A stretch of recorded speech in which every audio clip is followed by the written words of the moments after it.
Assalamualaikum warahmatullahi wabarakatuh. Perkenalkan, nama saya Risma Oktaviani. Saya mahasiswi dari Institut Manajemen WTA Indonesia. Saya prodi ilmu komunikasi. Di sini saya akan mempresentasikan tentang jenis-jenis tulisan.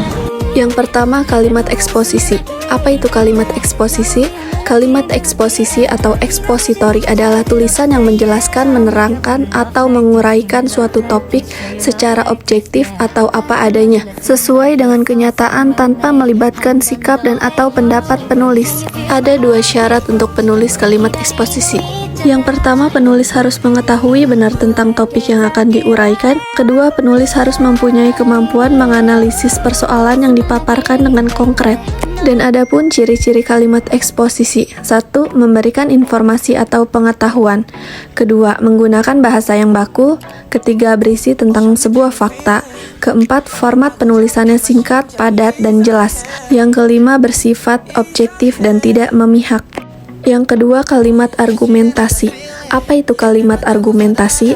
Kalimat argumentasi adalah jenis tulisan yang berupaya mempengaruhi pembaca agar pembaca menyesuaikan pendapat, pandangan, dan sikap mereka sejalan dengan penulis.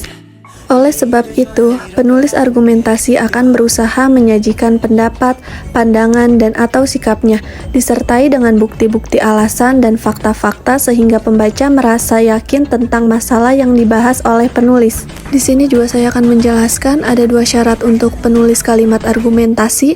Yang pertama, penulis mengetahui benar topik yang dibicarakannya, karena kekuatan jenis tulisan ini pertama-tama bergantung pada fakta-fakta, informasi, dan jalan pikir yang menghubungkan fakta-fakta itu. Dan yang kedua, penulis bersedia mempertimbangkan pendapat-pendapat yang bertentangan dengan pendapatnya sendiri sesuai dengan fakta-fakta yang ditemukan.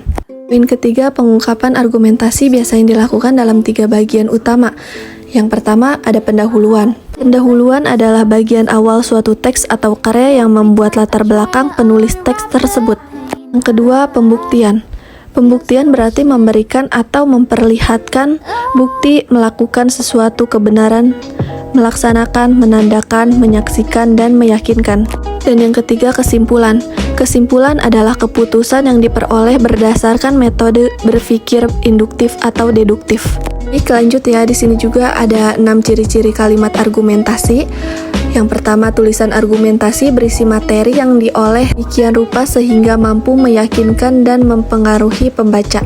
Yang kedua, tulisan argumentasi menggunakan angka-angka statistik, data, gambar, peta, bagan pendapat para pakar, dan lain-lain untuk membuktikan bahwa persoalan yang dibahas itu memang benar adanya.